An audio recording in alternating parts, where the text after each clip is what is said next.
technically live. Mm-hmm.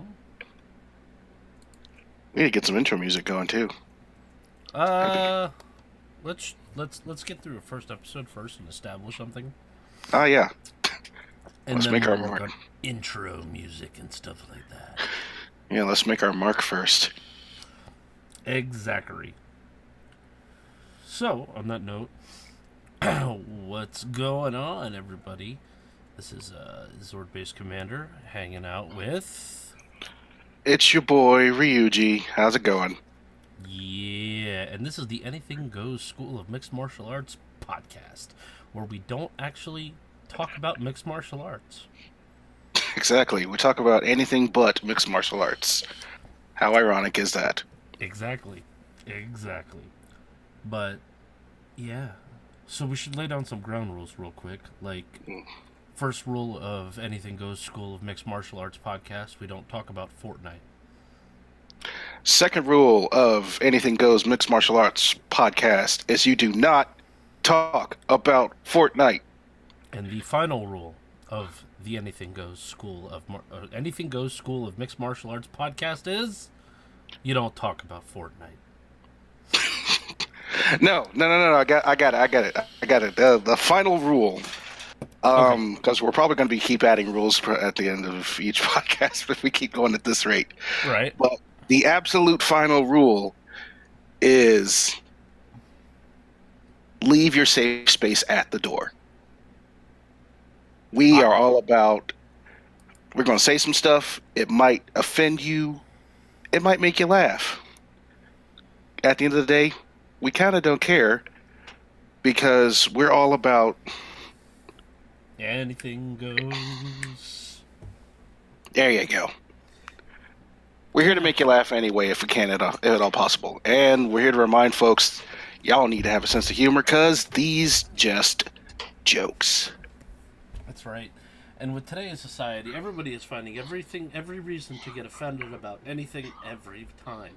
So, please don't.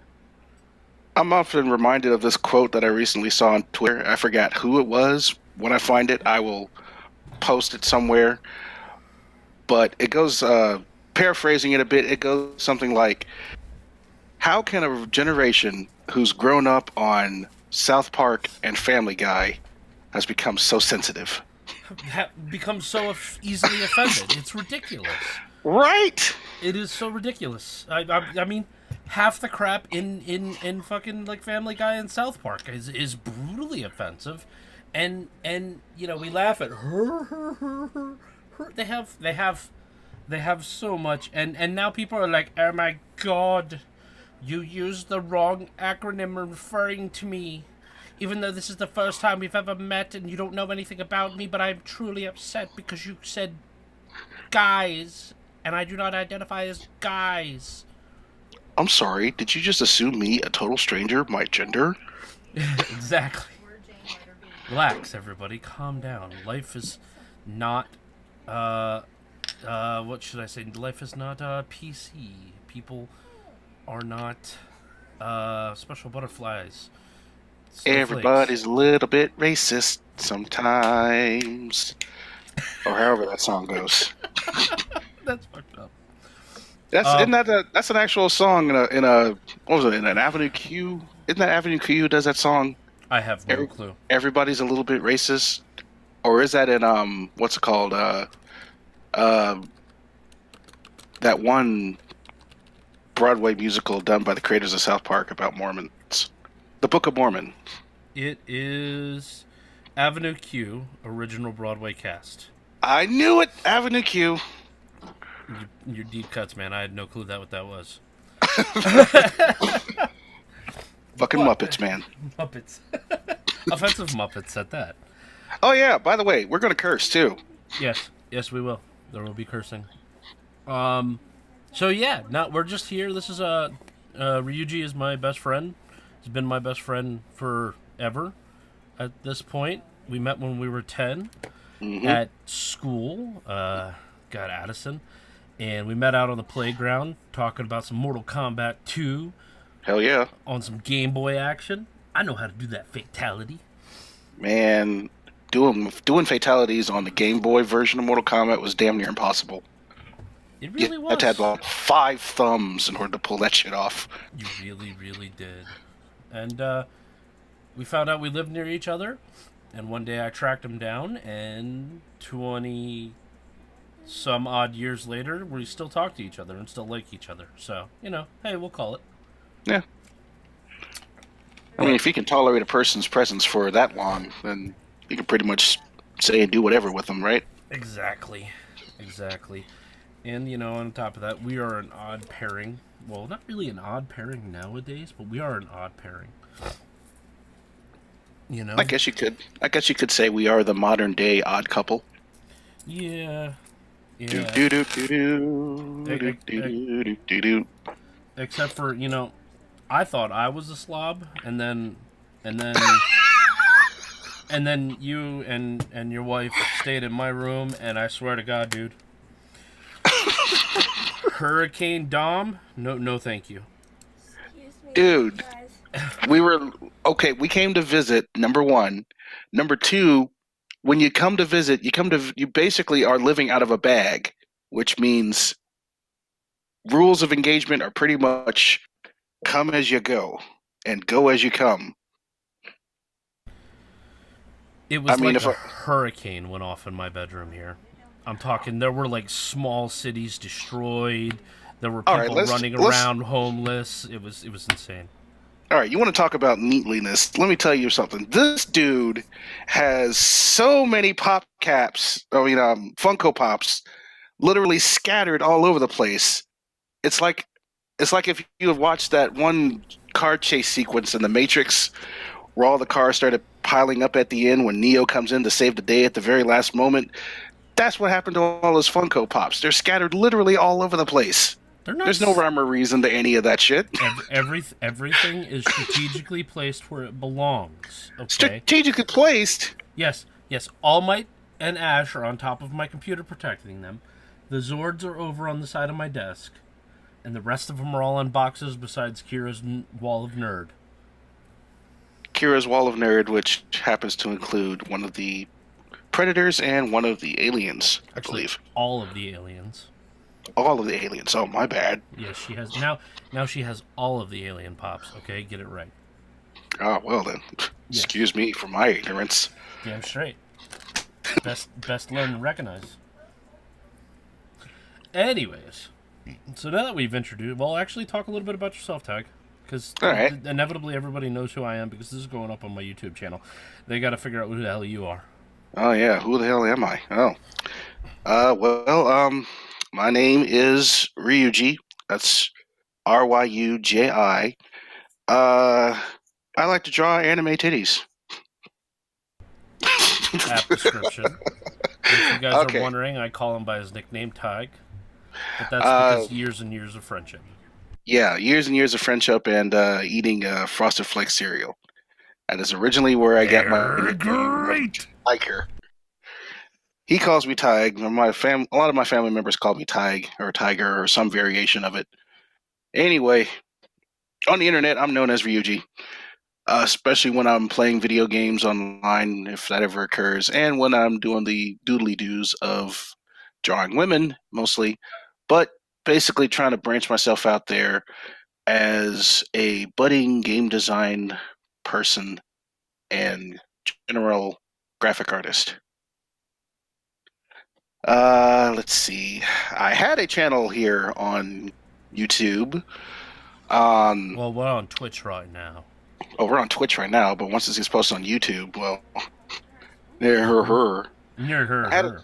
I had a channel on YouTube, but I've since abandoned it because life happened, and I was not able to completely keep up with that shite. So I've decided to slow it down to my now Instagram and Twitter feeds. So if you're looking for me, you will find me there, either at Ryuji Sama. That's RYUJISAMA. That's on Twitter, and Ryuji Dono, RYUJIDONO, on Instagram. And yes, because my name is Ryuji, I am an old taku. That's right. We are old anime fans. We are not weeaboos. We are not this new class of scum. I meant anime viewers that have come along going, oh my god, I don't like 90s anime because I don't like the animation. Oh. Ew, Oh. Cowboy Bebop is old because it's framed at 30 frames a second. Oh my god. Learn to appreciate a story, noob. Right? Exactly.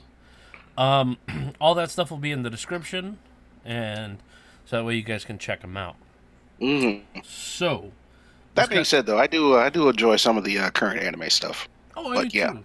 old school is where it's at. Hails to the yeah. And what's up, A Gaming? How are you doing, man? Um. So yeah, let's go ahead and hop into that first. Well, actually, I feel like we should have some sort of like structure to this podcast. So we did our introductions, but eventually the introductions aren't going to be that long. No. So what did you do this week? What did I do this week? A couple of personal things. Did a lot of driving around and taking people to and from the airport. I had to take mom to go. Well, mom went to go visit some friends and whatnot in New Orleans for some sort of festival. Which they're, I mean, if you're in New Orleans, you're either partying or you're just not living. But she had a good time because weather was fairly decent for them over there. But in my own personal time, like I said, I'm a budding game developer, so I'm working on a secret project which I hope to reveal to the world soon, alongside another one which I'm going to be debuting on my Instagram. So if you're going to follow me there, keep a close eye on me doing something interesting, which requires audience participation. So don't just look at the pretty pictures. Actually type stuff in. What he said. But yeah, other than that, basically keeping my nose to the grindstone, trying to improve my art, increase my presence on the interwebs, and yeah, just trying to adult as best as I can. Fair enough. I let's see. I worked. I started playing Resident Evil 2 again. Woo! Yeah, I got a new PlayStation 4 about a week ago. Upgraded my computer. Let's see what else. I found out there's a movie called Edge of Tomorrow with Tom Cruise in it. I found out it's based off of a Japanese manga, or light novel, actually. Yep. And it's called All You Need Is Kill. Mm-hmm. And then I found a cheap copy of the manga online and purchased it, so I'm going to read it tomorrow. Hey. Because that's when it'll be here. So I'm going to sit down and I'm going to crack into All You Need Is Kill and enjoy it. And I rewatched it with Kira, and man, the movie still stands up like a couple years later. It's still a good freaking movie. It's one of those movies that actually stands the test of time. It's not exactly timeless, but it's a movie that you can watch again and again. Yeah, and not be like, wow, this is dated. Yeah, and well, I mean, it's not even like able to be called dated just yet, but it's also like the fact that you get to see Tom Cruise get killed in several different ways is probably one of the best parts about the movie, because it's great. Like sometimes, like he gets ran over by a truck at one point, and he gives out the most like girliest scream ever. He's like, ah! As he gets crushed. And it's fucking hysterical. And then later on, he gets slammed against the wall and his spine's broke, and he gives out the same scream whenever he does that, and it's so great.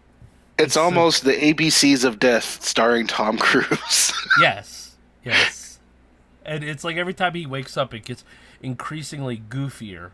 His reaction, He gets ran over by the truck on the beach, and he wakes up. Fuck. All right, let's keep going.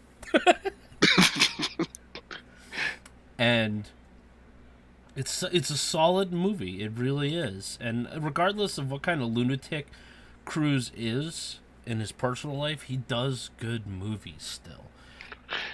and for the most part, his own stunts Yes, as, yes, as best as he can. yeah. And I heard that they're making a sequel to Edge of Tomorrow, and I'm ready for it. Well, yeah, I'm ready because for it. spoilers for a movie that's X number of years old. Didn't they technically not exactly resolve the whole situation of the war yet? They did. They killed the Omega, which brought down all the other troops, and it they won. But from what I can figure out is whenever he died, he got infected with the Omega blood. So Right. which means he's the head of all of it. So there's probably going to be another like bigger power out there that he's going to have to fight against, which I'm completely okay with that.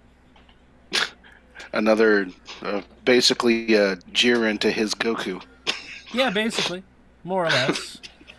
I still have that question, man. You know, when Hit had Jiren stopped, why the hell didn't somebody just Leroy Jenkins his ass off the side? Man, if Krillin was, Because I don't.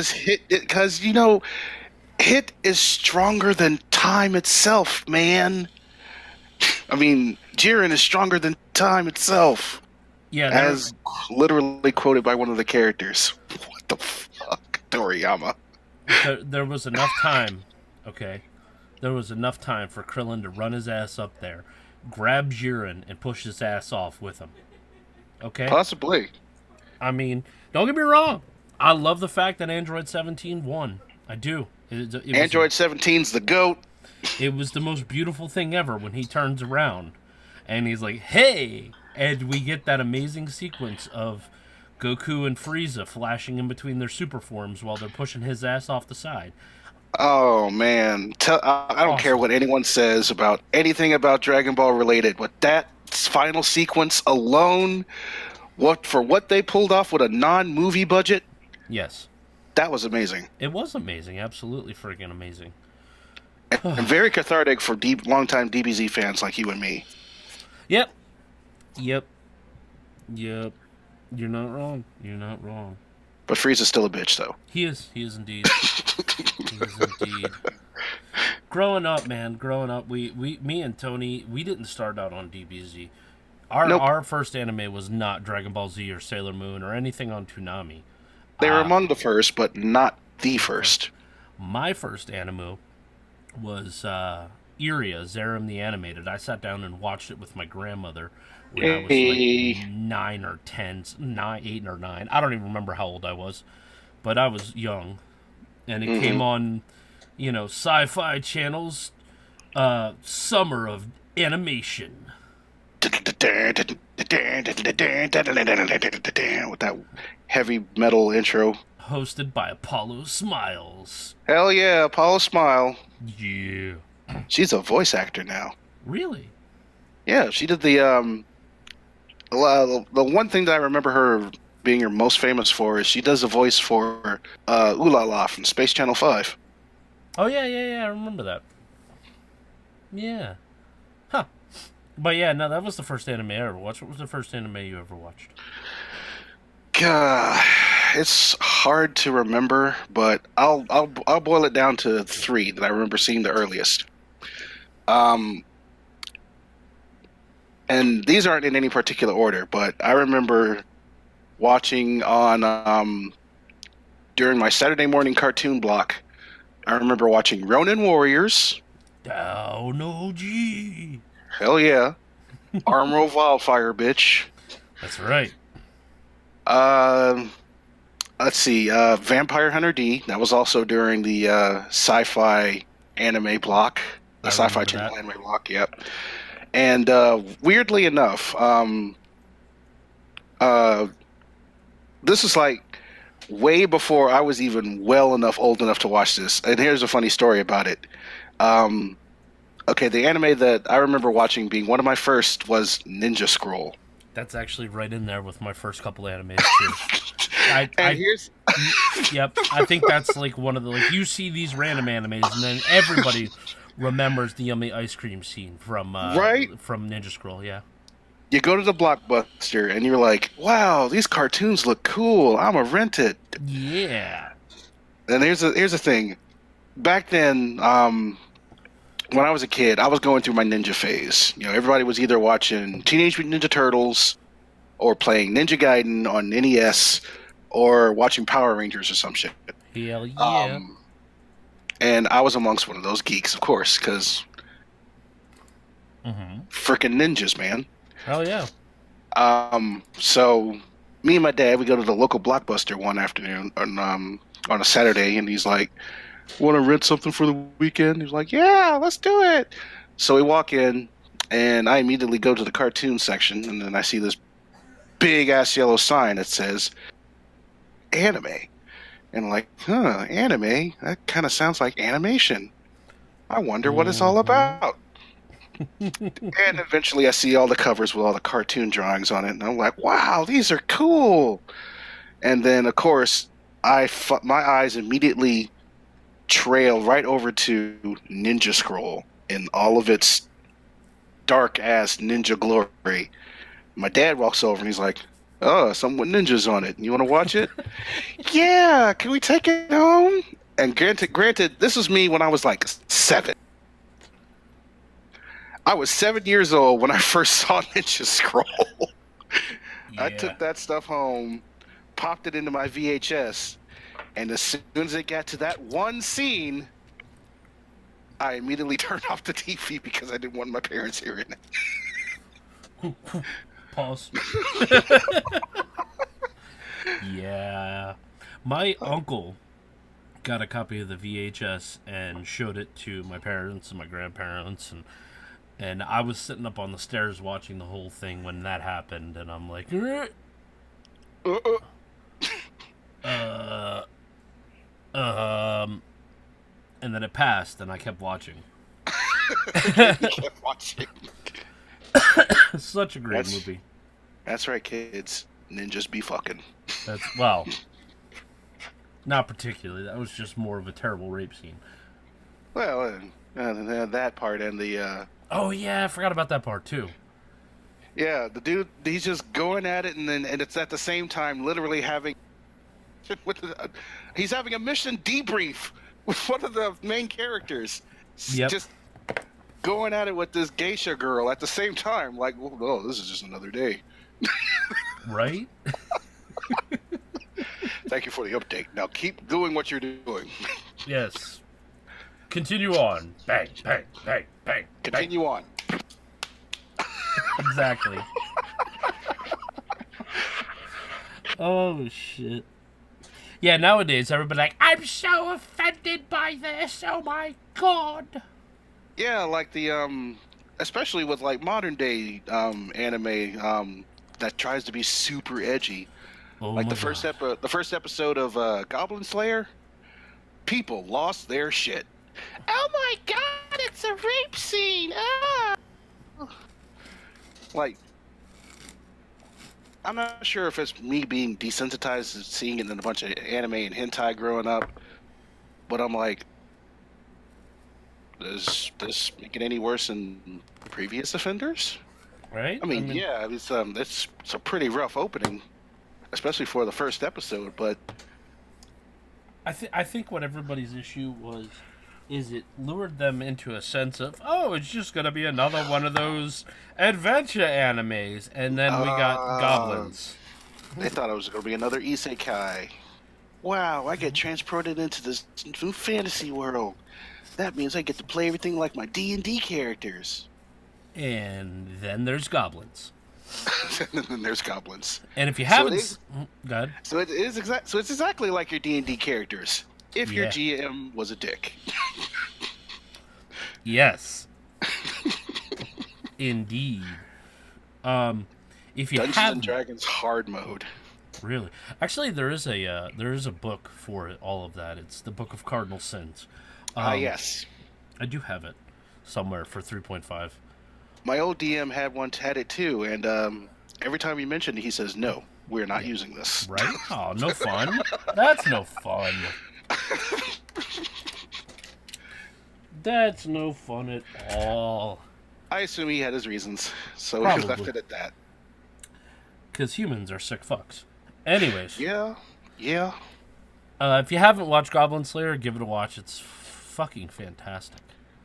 If you can get past the first episode, the rest of it is pretty much a cakewalk. Especially the other previous shows like Berserk, Yeah. where Yeah. it's just darkness all the time. Yeah. No Yeah, happy endings with this shit. Berserk is one of those animes you're like, why is there so much blood and gore? And then you just accept it and keep going. Another Yeah, another one which I've recently found is Drifters is very, very gory.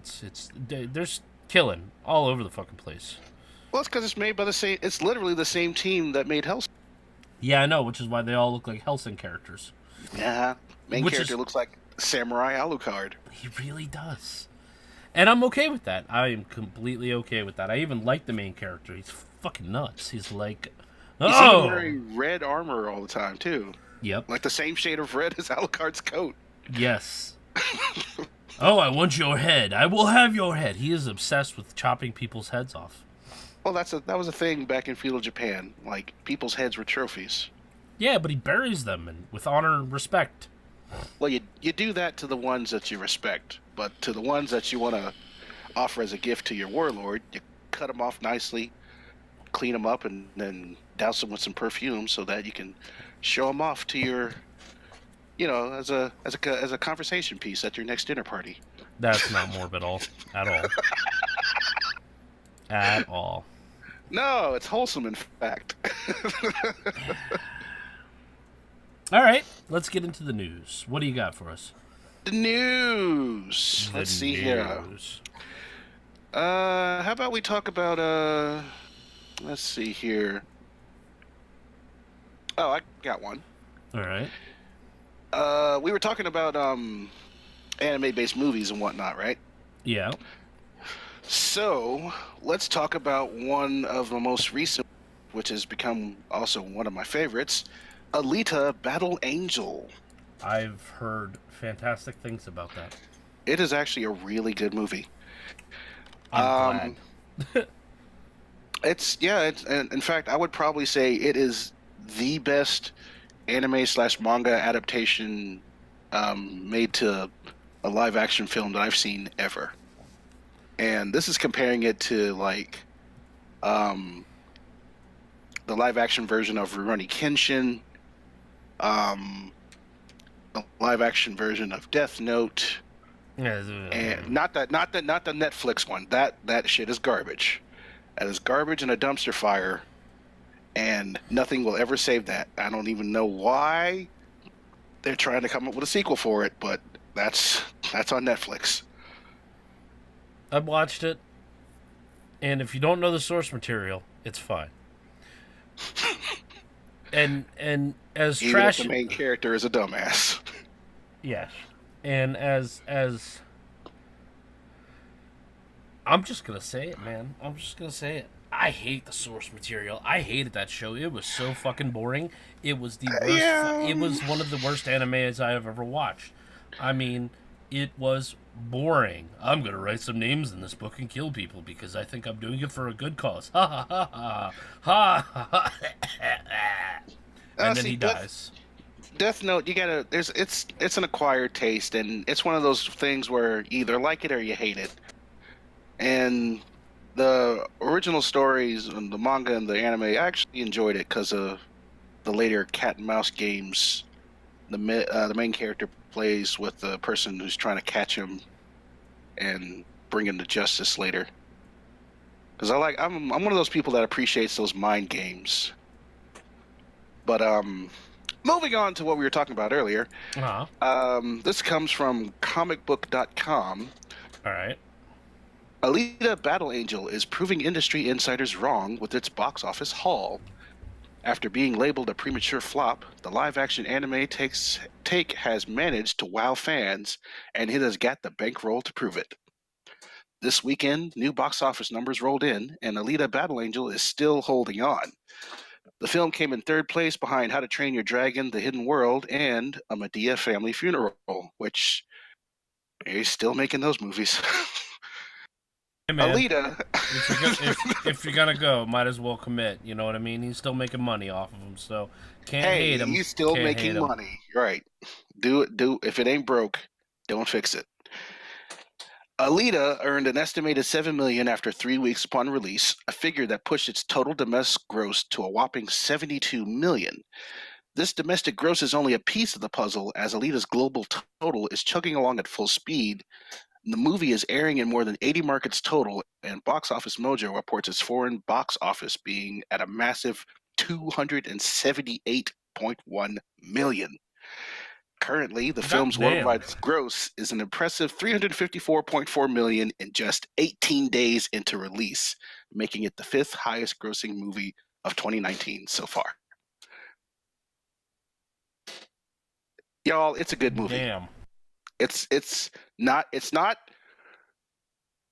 I wouldn't say it's perfect, but it is probably as close to perfect as you're going to get of an anime adaptation that is true to the source material and is just as entertaining to watch. No joke. I still need to go see it. I want to go see it. The last movie I saw in theaters was Into the Spider-Verse. Oh, Spider-Verse is so good. And I was reading, I was looking into stuff about it. So, Into the Spider-Verse, I gotta say, fixed what was wrong with Miles Morales. What was wrong with him? See, because I'm not like, I know of Miles Morales, but I don't know Miles Morales. Well, in the comic book, his uncle Aaron was a complete dickhead. Like, there was no relationship like they showed in the movie with him. And he wasn't really his Uncle Ben moment. Like, like when Aaron died, Prowler died, he looked at Miles and said, "Oh, you're becoming just like me." And then dies. He was an asshole to him the entire time. Wow. Yeah. Glad they changed that. Yeah, right? And Miles is kind of trying to be Spider-Man. Like Peter Parker Spider-Man. But he's not trying to be his own Spider-Man. Yeah. So what they did in the movie is they changed it around a lot more so he is more of his own Spider-Man and not a... Discount Spider-Man? Yeah, not like just a generic Peter Parker. Right. Now what they did is, like in the new Spider-Man movie, Homecoming, they actually borrowed heavily from Miles' story. Because in the comics, Miles has his roommate that helps him out. So they took a lot of that and they put it into Homecoming. So, now there's Ned in the new Spider-Man movies. Hey, we got our computer chair guy. Yes, and that's because they borrowed it from Miles. They changed a lot of the stuff in Spider-Verse to give him a better origin story. And honestly, it is a lot better of an origin story than it was in the comic books. A whole lot better. I do love every incarnation of Spider-Man that shows up. Like the old schlubby Peter Parker that shows up is fucking amazing. Oh my god, he's amazing. Yeah, that characterization of him was just, the world just shat on him, and he's just about had it. I fell in love with that interpretation immediately. Yes, and he's he's got just the best outlook on being Spider-Man. He's like, well, just do it, and don't listen to me. Be your own Spider-Man. And he's like, no, we're not going to web shoot all the way over there. Take a bus. We're going to take the bus. We're going to take the bus. What, are you crazy? Yeah. By the time you get over there, you're going to be exhausted. And that is the greatest thing ever. And they even, they pay homage to it at the end, near the end when they're showing up. And because all of the Spider-Men, all the spiders jump off a bus. Peter Parker's there, Gwen is there, Penny is there with the robot, everything. It is so funny. And of course, Spider-Man Noir, as played by Nicolas the one Cage. and only Nicolas Cage. And he is brilliant in that scene. I love that. It's like, why is the wind blowing? We're in a cave. And he's like, the wind follows me everywhere I go, and it always smells like rain. And I'm like, yes, you're. Yes. Yes, it does, Mr. Cage. Yes, it does. That is the best. Like movie directors are finally getting it. When you're dealing with actors like Nicolas Cage and Christopher Walken, you just let them do their thing, and you work your stuff around it. Yes. And it'll just turn into gold. I mean, look what they did with Jeff Goldblum in Thor Ragnarok. He was just Jeff Goldblum in makeup. He was literally just Jeff Goldblum in makeup, and it worked. Fucking Goldbluming all over the place. He's like, yeah, definitely, yeah, oh yeah, yeah, that's right. What are you guys whistling about? Wow, sparkles, huh? Yeah, that's amazing. Please die. Yeah, exactly.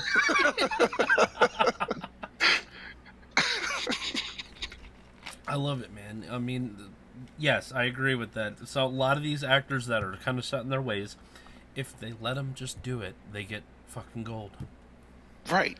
Oh yeah, and what's still my favorite part in that entire movie is the ceiling scene, where the roommate's there and all the spiders are up there on the ceiling and they're like going back and forth trying to stay out of his vision.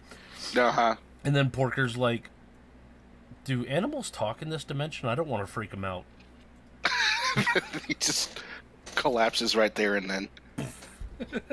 Yes. Oh, such a good movie. Y'all, if y'all haven't seen that movie, please go watch it at least twice. Exactly.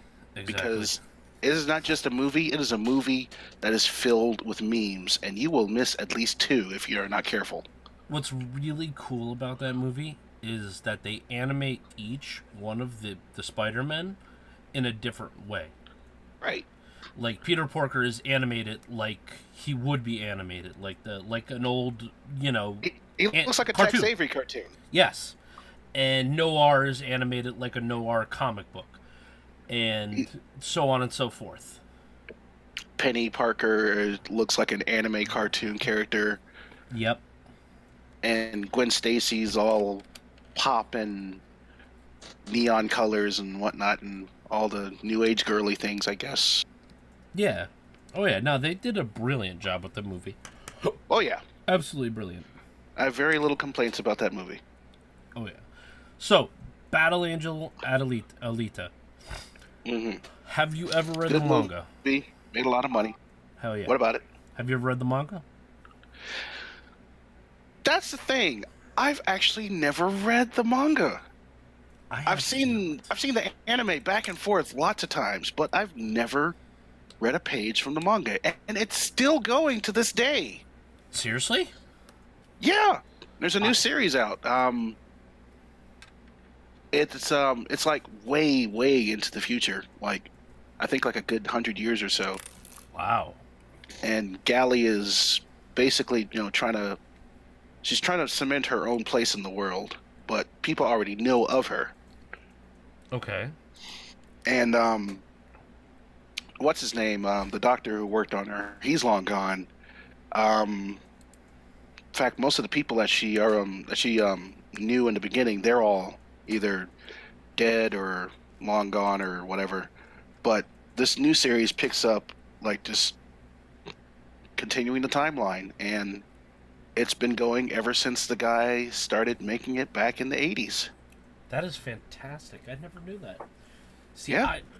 I have read one of the mangas, like the first small run where he finds her and puts her together, and the other doctor betrays him and ends up spare parts and all that stuff. I read a good chunk of that, but I haven't read anything past that.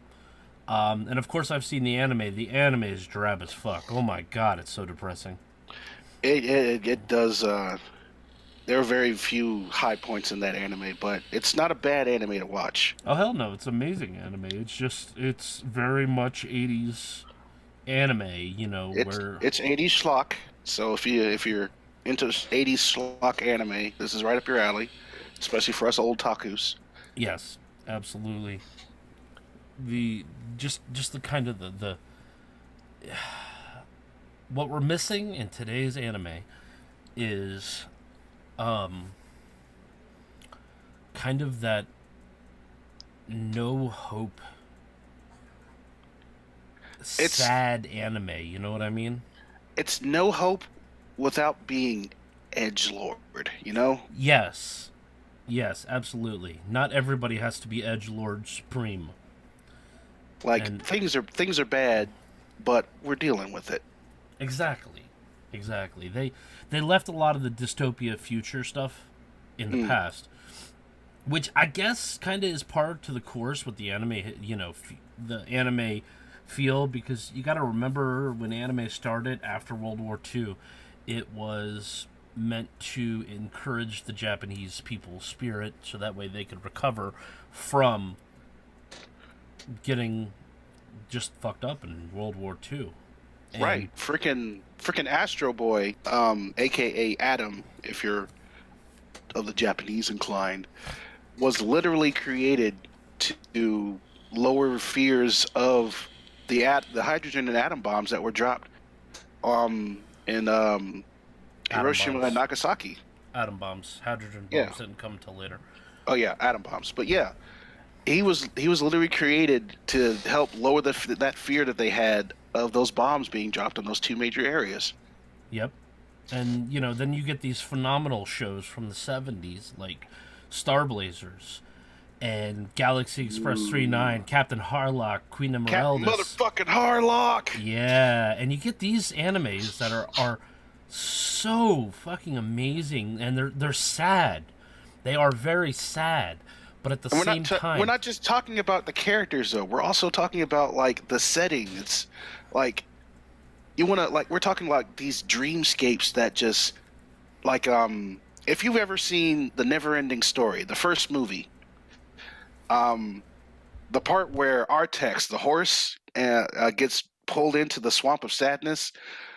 That's what we're kind of missing in anime these days. Like the level of feels in just that one scene alone is pretty much what encapsulated most of 80s anime.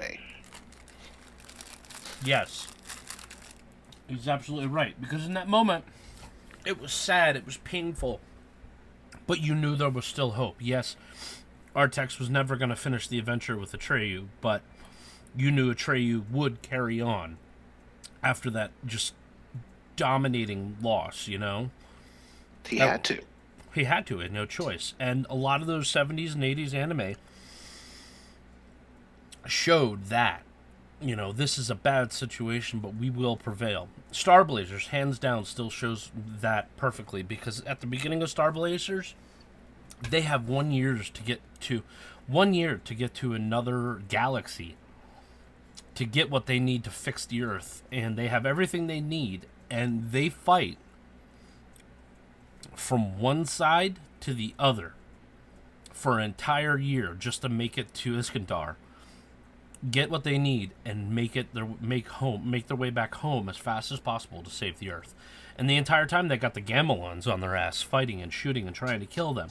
And depending on which story you watch from Star Blazers, not everybody makes it home. As a matter of fact, the only person there's like out of the entire 300 ship crew complement, like 20 of them survive with what they need. And Wildfire, or what is his name? Kanto? It's gonna frustrate me. I gotta look up his name. Anyways, Wildfire doesn't even make it the main character of the entire anime.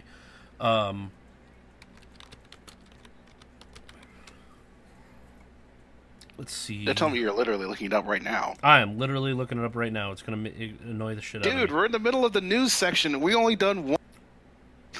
Yes, Derek Wildstar. Anything goes. Yep, Kodai. His name is Wow. Kodai. Yeah, in How America, do you get Kanta from Kodai? I don't know. In America, his name was Derek Wildstar.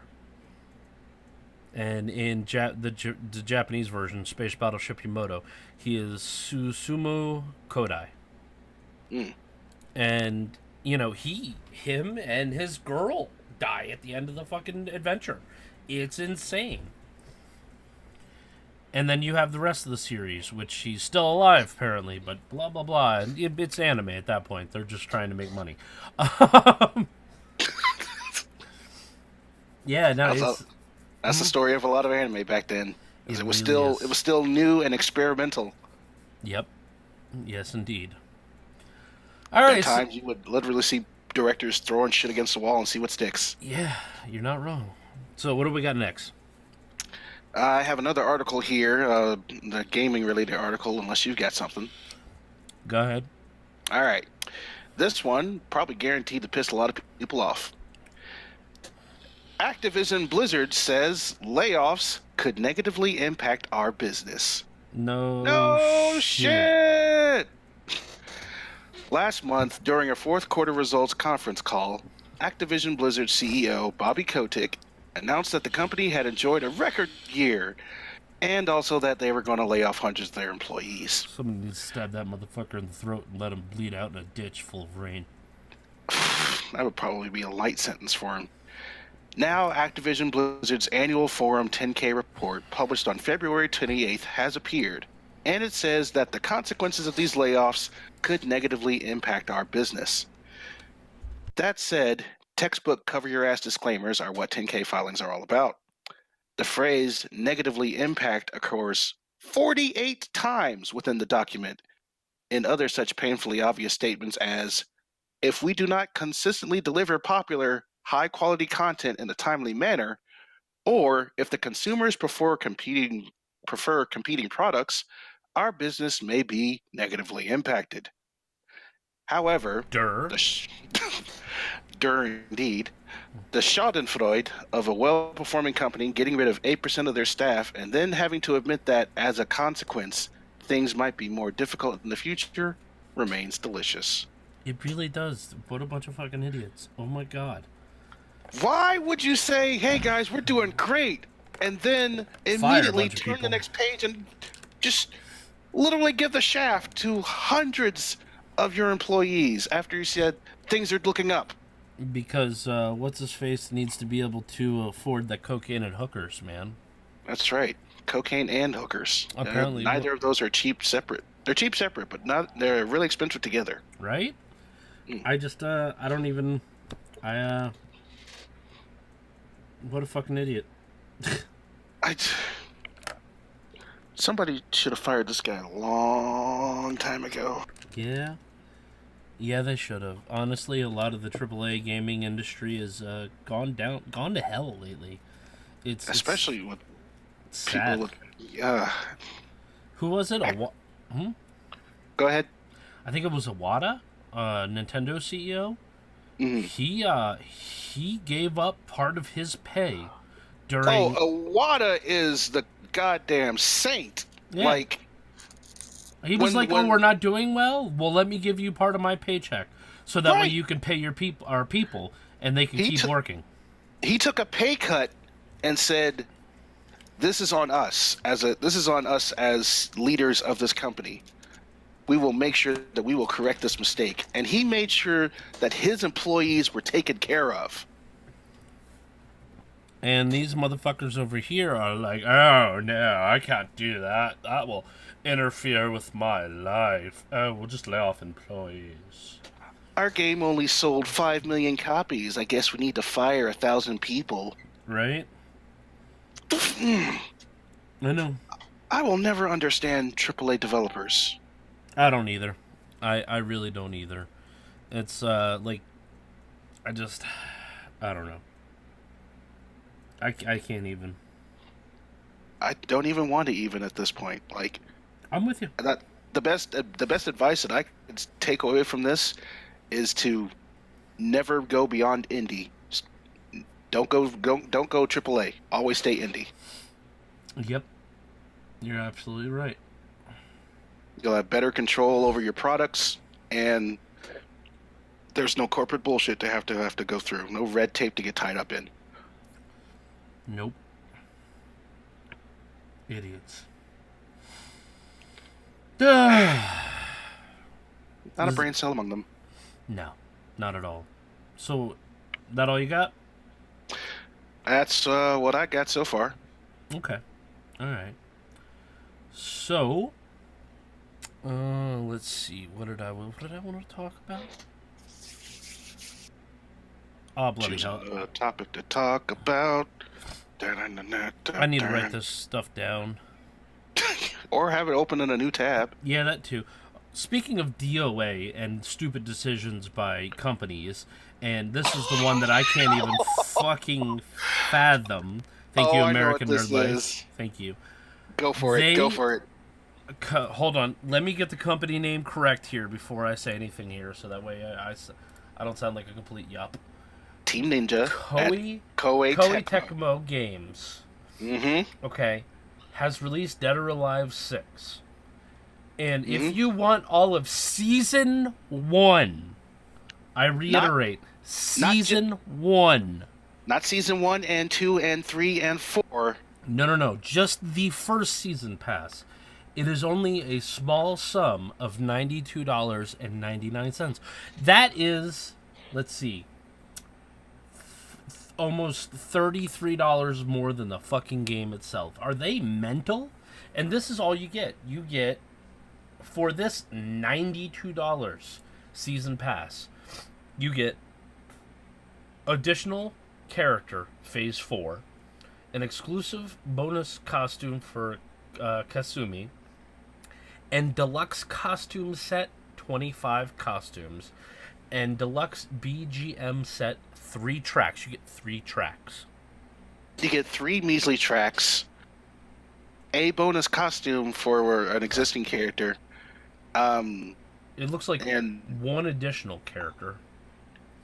Hold on, I'm looking at a similar article. 1 of 2 new characters will also get their own debut. Okay, so there's going to be 2 new DLC characters. One of them is Mai Shiranui from King of Fighters. Mai Shiranui of the Shiranui School of Fighting. That's right. Shout outs to those who have seen that anime. Right. She'll get her own debut costume pack containing 5 outfits. Okay, so for $93 and some change, you get to play dress up with all the cast of DOA 6, and you get 3 new tracks. Oh, I did say the wrong thing. Excuse me. I was looking at the deluxe edition. I'm sorry? Yes, that was the deluxe edition, not the season pass. Excuse me. The season pass will apply 62 costumes and 2 new characters. You get, let's see, Nico Technomancer gear, Noyo Tengu's wrestling costume, Happy Wedding costumes, 2 of those. There's 13 costumes in that. There's Costume Pack Volume 1 and 2, 13 in each of those. Mai Shiranui and Mai Shiranui debut costume, 5 of those. Additional new character and 5 costumes to those. So you get 62 costumes and 2 new characters for almost $100 fucking dollars. Are they on crack? On top of paying the base price for the game, which is $60. Yeah. Give or take, depending on where you live. The shit that developers think they can get away with these days. Or maybe not the developers, but the freaking producers who ship the publishers. What in all the hell? I don't know. That is the most retarded thing I've ever seen in my life. Oh, no, sir. You want to talk about retarded. Let me tell you what is the total price for all the DLC for Street Fighter V. That includes color packs, stages, alternate costumes, and characters. Currently, we are looking at a total price of $295 in DLC. What the fuck? Congratulations. All right, but that's okay. As ridiculous that that still does not hold a candle to Train Simulator 2014. I forgot about that. I forgot they're still making those games. Yeah. Farm Simulator, Train Simulator. Or is it 12? I can't remember. Oh my god, they're consistent with those updates. Let's see. Like Train. people are still playing these games. There is a train simulator game. Maybe 2019. I That don't would remember. be that would be the most recent one. No, this one's been around for a little while. I can't remember which one it is, but there is a train simulator that you buy, and every single one of the DLCs is all together. It's 2,114. Yeah, DOA. I'm s- uh, mm, no words. Apparently, DOA 5 LR had $1,500 worth of DLC. But that was the free to play version. That I can understand. Okay, I can understand it being making money off of DLC with a free to play game. Otherwise, there's no point in AAA developers making them. Right? But still, the fact that it raises up to 1,500. Yep. Yep. What could you possibly do? There are only so many articles of clothing people can wear. Apparently, they have all of it. Let's see. I'm looking at it right now. All of the DLC, excuse me, all of the DLC for Dead or Alive 5 is $1,289.79. Oh my god. Why? I'm having a hard time breathing over here. Jesus! I like the DOA games, but not that much. Amen to that. Yeah, not that much. No. I'll happily play what is it, Soul Calibur and Tekken 7. At least Tekken 7, they're not completely ripping everybody off with $93 for a bunch of clothes. Yeah, and at least all the clothing options you can get with in-game money. Yeah, that's beyond mentally retarded. Or unlock them with like treasure mode or whatever it's called. But God, Yeah. remember when you used to unlock stuff just by inputting a cheat code? Or shit, just playing the game? Or just playing the game? God damn. What a novel fucking concept. Play the game, unlock shit. Holy crap. Yeah, put in the Konami code and you got 30 lives. Right? Not enough people buy DOAs, so the people who do buy it have to pay out the ass to keep them coming. Yeah, that makes sense. Sort of. Hey, the DOA fan base is more, especially when it comes to the source filmmaker community. Ugh. Yeah, right? They can't wait to get hands on these new models. Right? You're not wrong. I don't know. Yeah, just wow. $93. Just. I just hope the AAA gaming companies don't go, oh, wait, we can get away with having people pay $100 for season pass? What? What? You get $100 and you get 2 maps on the new Call of Duty. Fucking bullshit. Right? And I can't say much because I do play Destiny. And Destiny, you have a season pass year 1, and then you have so far this year they have season pass for year 1, you get 2 DLC. And then you buy year 2, which is an expansion onto the game, and then they have a season pass for year 2 this time around. Alright, and then they're going to hit us with another fee for year 3, and probably more DLC in year 3 that you got to pay for. So, honestly, when it comes down to it, $60 for the base game, $40 for year 2, plus another, let's say, $30 for year 1 DLC, so that's about $90, $130, and then about another $30 or $40 for year 2 DLC, so you're looking at about $170 to get, if you bought everything as it came out, to get all of Destiny from day one up. Now you can get all of Destiny for about $80. That's the game, all the DLC in year one, the expansion, and then all the DLC in year two. Let me tell you something. I've never paid anything more than $100 for a video game, and that was for the collector's edition. And it came with the game, the soundtrack. No, actually, it came with two games. The game and the sequel, a soundtrack, the game soundtrack, a pack of cards, and a goddamn ring, which is one of the accessories that's a storytelling device in one of the games. And it was like sterling silver and had inlaid gems and whatnot. Sucker was beautiful. What game? Growlancer. Oh, wow. Yeah, it came with Growlancer 1 and 2, soundtrack, a deck of cards, and one of the rings from the games. That's pretty cool. I remember that. Mm-hmm. Wow. Hell yeah. Huh. Still have the ring, but the gems have fallen out long ago. That's okay. Oh, man.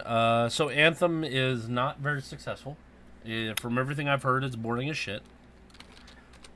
How the hell do you screw up the loot in a looter shooter? I don't know. I don't think that's the problem. I think there's not enough stuff to do, and when you have an open multiplayer game like that, open multiplayer game like that, Mm-hmm. you gotta have shit to do. Yeah, like, I'm probably sure you've already watched it. I watched Angry Joe's review on it, and pretty much all of his complaints and grievances, I think, echo with the rest of the community. Like, you get this badass opening intro where the enemy faction is besieging what's, I'm assuming, the hometown. I've never played Anthem. I haven't played Anthem yet, so I don't really know, but basically from what I'm seeing is like this opening sequence has everybody going foot to ass from the highest ranking officer to the lowest level grunt trying to stop this invasion, and it's utilizing these giant ATST looking things which are used to like deliver packages and soldiers to the front lines. Those are getting blown up, holes are being blasted into those city walls, and you don't get to do any of that. No. You get to fly around and You get to Iron Man all over the place. yeah, and even then that loses its novelty after a while. And speaking of which, I noticed one thing. Shout outs to Pat, formerly of Super Best Friends. He basically pointed out something which I noticed too when looking at some footage. When you're flying around doing the Iron Man thing, typically you're supposed to be zip zooming around the place, right? I mean, you're fucking rocket jets all over the place, but it doesn't really sell the effect that you're like flying super fast, you know? No, it feels like you're walking, you're flying at your walking speed. Exactly. Yeah, I'm with you. That like so many things this year, like it just feels underwhelming. And I'm not even talking about like the faux pas that we had with some of the legendary loot literally being the worst thing to ever happen. Right. Did you hear about that? No, I did not. Somebody got there's a screenshot of it somewhere, but it's basically it amounts to a flamethrower that does 0% damage. This is a legendary drop. It does 0% damage with and it stacks 0% burn effect over 0 seconds. What? Okay, in a looter shooter, I understand legendary weapons are going to have random stats. I played Borderlands 1 and 2, so I know. How do you get all zeros? That makes no sense. How do you fuck up loot in a looter shooter? Let's ask, God, who did this? BioWare? BioWare, what happened? That is amazing. I don't even know what to say to that. And none of the and another gripe, and this is mostly just a cosmetic thing, but like all the guns practically look the same. Yeah. Like there's Pretty no much. like there's besides changing their weapon class, they all either have the same texture or the same color. Like there's very little variation in what they look like No, you're and not how wrong they about that. and how they feel. You're not wrong about that. That's why I like Destiny, man. I mean, it suffers from a lot of the same issue, but at least it's not as boring. You know? If I'm not gonna get impressive loot, at least give me something impressive to do. Exactly. Thank you. That is a good possibility. Maybe there is only one gun manufacturer in the future. Maybe they all got wiped out, and this guy maintained monopoly. He's sitting in a back shady room going, Monopoly "Yeah, gun manufacturer. I'm gonna make all these guns for all these people, and they're all gonna look exactly the same." That's right. They call Nicolas Cage a warlord. Now check me out. That's right. Oh God, I don't know. We'll see what happens. It might not suck at some point, but right now, You know what I think they should do though? Just If they're not going to put that much focus on the guns, they should put focus on customizing your suit. Like, forget legendary drops of guns. Get legendary add-ons to your suit. Like that would be cool. a wrist mounted laser gun, or a shoulder mounted mini nuke, tactical nuke, or something. That would be pretty cool. Something like that to spice it up a little bit and at least make it look like, hey, this person did something super incredible and got some super amazing loot that I can immediately see on their person. But that's just a suggestion. And by the way, BioWare, if you take that, you owe me money. I hear you, man. I hear you. They'll be like, "No, we'd already planned on it. So it's not your idea." That was part of our 10-year plan. Right? Bullshit. Anthem should add a $93 season pass for suit customization.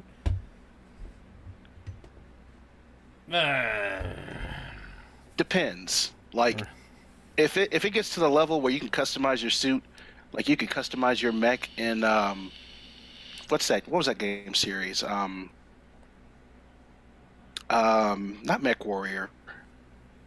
What was it called? See, I think it would be more like Surge, the Surge game, Surge. Yeah. You could actually put on different parts for each body part of different exoskeletons. As you kill people, you get the schematics and you can build new parts for it. So you could have legs of the lightweight running units, and then have the upper torso and the arms of the heavy duty units, and a helmet of like one of the security units and stuff like that. That would be more customizable. Like, okay, so I want a fast heavy mech suit, so let me put the speed legs on there, reinforced for the upper torso, because the upper torso will be like the tank class.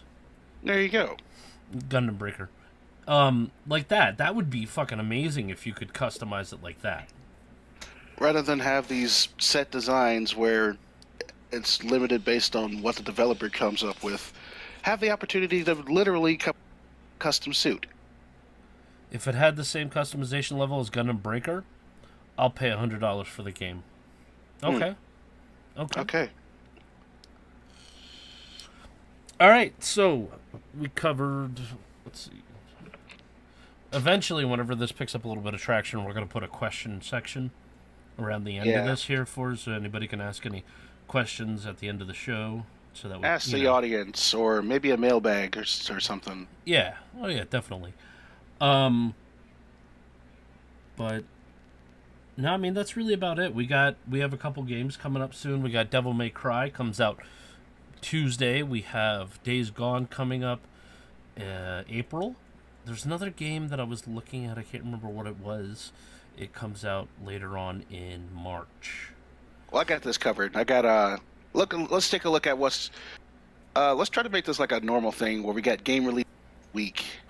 All right. So, and since we're starting in technically the second week, let's go back. March 1st, already know for PC, PS4, and Xbox One, Dead or Alive 6. Also in March 1st for PC, Mac, Linux, Switch, PS4, Xbox One, your mom's kitchen stove, practically everything. We've got Toe Jam and Earl back in the groove. Hell yeah. Dude, remaking a classic game like that, I'd like to actually see what that's like. I would like to play Funkatron again. Oh yeah, that was the that one made a lot more sense than the first game, to be honest, because it was a little bit more focused. Yes, absolutely. Let's see, March 5th on the PS4 and PC we have Left Alive. March 7th for PC we have Total War: Three Kingdoms. Actually, we have a question about Left Alive. Are you guys excited for Left Alive? Comes out on the 5th. I am. This looks like a Hideo Kojima game, man. This looks like it's a Metal Gear Solid game, and I was never a big Metal Gear fan. I am not stealthy, so it was one of those things that I never really picked up.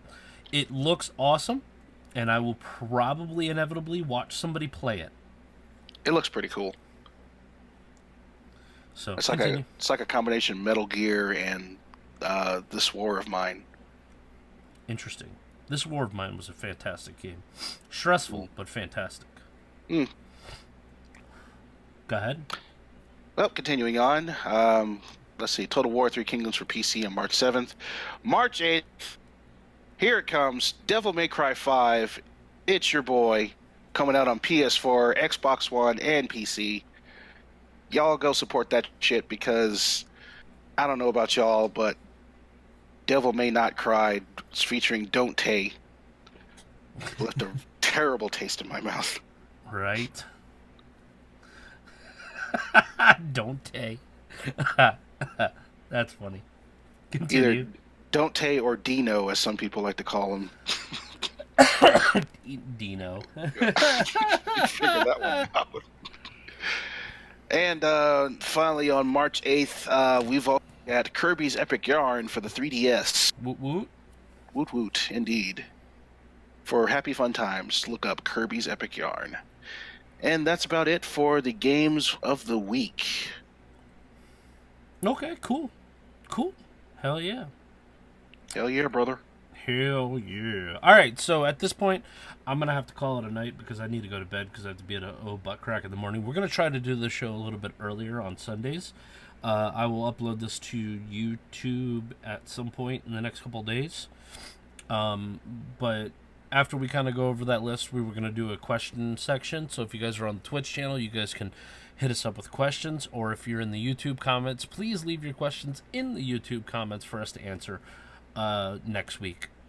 Mm-hmm. So, on behest of the Anything Goes School of Martial Arts, Mixed Martial Arts podcast, I'd like to say thank you guys for coming out and watching. Make sure you hit a like and subscribe. And, yeah.